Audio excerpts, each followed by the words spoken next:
کے ساتھ ملاقاتوں کے حوالے سے مین پٹیشنز اور کنٹمپٹ پٹیشنز مقرر تھی لارجر بینچ کے سامنے.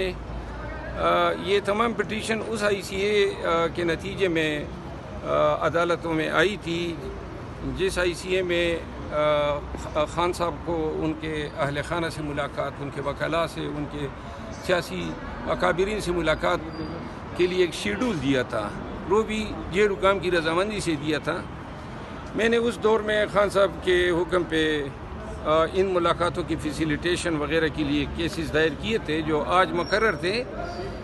چونکہ ایک پیشی پہ خان صاحب نے میرے وکالت نامے پہ اعتراض کیا تھا اور بعد ازاں آپ کو علم ہے کہ معاملات بگڑتے گئے اور میرے نکالے جانے پہ منتج ہوئے، تو آج میرے لیے اخلاقاً یہ مناسب نہیں تھا کہ میں خان صاحب کی وکالت جو ہیں وہ جاری رکھتا. تو میں نے آج عدالت کو آگاہ کیا کہ چونکہ یہ ڈیولپمنٹ ہوئی ہے جس کی وجہ سے مناسب ہوگا کہ خان صاحب سے ان کیسز میں جن میں خان کو ریپرزینٹ کر رہا تھا ان سے متبادل وکیل کے لیے نام مانگا جائے، اور عدالت نے میری استدعا قبول کی جس کے بعد میں باہر آ گیا. اچھا سر، معافی کا ایک بڑی بات چل رہی ہے کہ اگر عمران خان معافی مانگے تو باہر آ جائیں گے.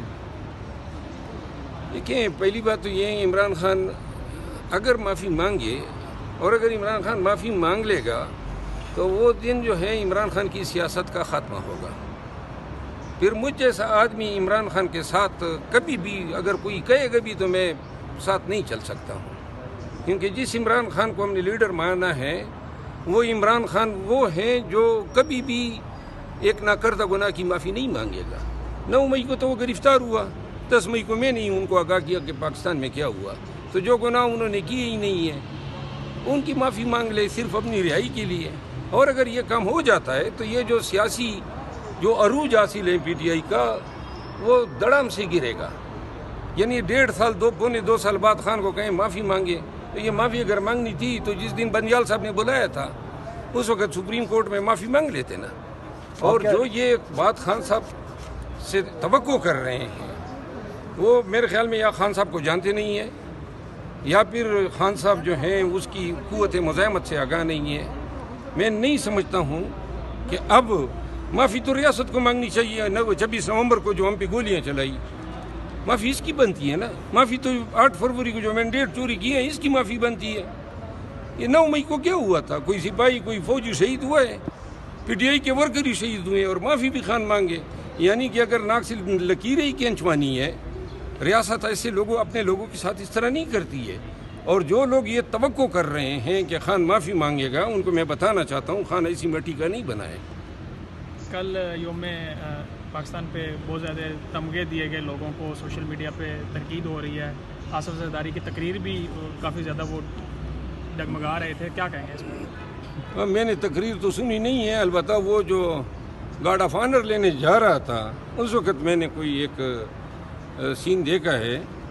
اور ماشاءاللہ حکومت بھی مضبوط ہے آصف علی زرداری صاحب کی صحت کی طرح، اور میرا خیال ہے یہ دوسرا چودھری شجاعت حسین پیدا ہو رہا ہے.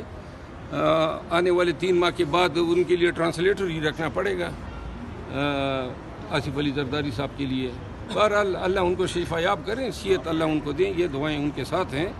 باقی جو ہیں اب خانہ پوریاں ہیں جنہوں نے کی ہیں وہ دیکھ لیں. ایک ادھر آج کل سعودی عرب میں بیٹھا ہوا ہے، مانگنے کے لیے نہیں کیا ہے، یہ نہ سمجھے. رمضان میں مطلب ہے کہ روزے رسول پہ حاضری دینے کی ہے. مروہ صاحب، عید سے پہلے خان صاحب سے کوئی ملاقات بنانے کا بھی آپ نے کچھ سوچا؟ نہ عید سے پہلے نہ عید کے بعد میں جاؤں گا جب تک خان نہیں بلائے گا. خان نہیں بلائے گا تو باہر کب جا رہے ہیں آپ نے؟ باہر میں شاید بس یہی 4-5 دن میں جا رہا ہوں. شاید عید سے 1-2 روز قبل چلا جاؤں یا عید کے 1-2 روز بعد چلا جاؤں. مروہ صاحب باہر چلے گئے تو پیچھے احتجاج کا پروگرام ہے، آگے پیچھے کیا بنے گا؟ وہ تو ان احتجاج کے لیے جو ہے مجھے یقین ہے پاکستان تحریک انصاف کے ورکر کو کہنا چاہتا ہوں کہ عید کے بعد جو سلمان اکرم راجہ صاحب نے پارٹی کے بیاف پہ جس عظیم الشان احتجاج کی بات کی ہے تو ورکر جو ہیں یہ اس احتجاج کو مؤخر نہ ہونے دیں. اور مجھے یقین ہے سلمان اکرم راجہ صاحب جو ہیں وہ ہماری کمی پوری کریں گے اور ایک ایسی احتجاج کی قیادت کریں گے جس کے نتیجے میں حکومت گھٹنے ٹیکنے میں جو ہے مجبور ہو جائے گی. سر، ملدان میں عثمان ڈار صاحب انہوں نے افطاری کا پروگرام رکھا تھا، وہاں پہ تو افطاری میں شرکت نہیں کر سکتے، تو اتنے بے احتجاج میں کیسے آئیں گے وہ؟ کہاں پہ؟ یہ اپنا کیا نام ہے، سیالکوٹ میں. عثمان ڈار صاحب نے اگر افطاری کی تھی اور مجھے نہیں بلایا ہے تو نہیں۔ پھر تو میرا ان پہ قرضہ بنتا ہے. سلمان اکرم راجہ صاحب وہاں نہیں پہنچ سکے. نہیں، سلمان اکرم راجہ صاحب جو ہیں ان کو کوئی ضروری کام یاد آ گیا ہوگا. اچھا ہاں، وہ 26 افطاری نومبر کو ضروری- بھی 26 نومبر کو بھی ضروری کام تھے لاہور میں. لیکن یہ ہیں کہ انشاءاللہ احتجاج کے دنوں میں جب یہ اسلام آباد میں عالمگیر احتجاج ہوگا، انقلاب آ رہا ہے، تھوڑا صبر کر لیں. اس انقلاب میں آپ بھی ہوں گے؟ نہیں، انقلابی ہے نا تو میری کیا ضرورت ہے. اور کوئی بات؟ Thank you so much.